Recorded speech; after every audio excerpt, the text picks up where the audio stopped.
દહેગામ તાલુકાના અમરાભાઈના મુવાડા ગામમાં ઘર ઉપર મોટું ઝાડ પડવાની ઘટના સામે આવી છે। ઝાડ પડવાના કારણે ઘરને નુકસાન થવા પામ્યું છે।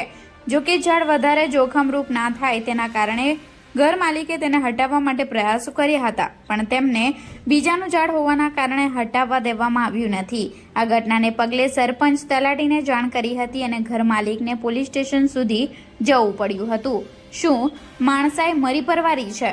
ઝાડના હટાવવાથી જો વધારે નુકસાન થશે કે કોઈના જીવને જોખમ થશે તો જવાબદાર કોણ? શું ગામના આગેવાનો દ્વારા આ બાબતે યોગ્ય નિકાલ લાવવામાં આવશે કે પછી ઘર માલિકને આમ જ પરેશાન થવું પડશે તે જોવું રહ્યું। Reporter Rajendra Thakor, Gujarat crime news, Dehgam. અમરાભાઈના મોડાથી ચૌહાણ ઋતિક, મારા ઘર ઉપર બાવળનું ઝાડ પડેલ છે।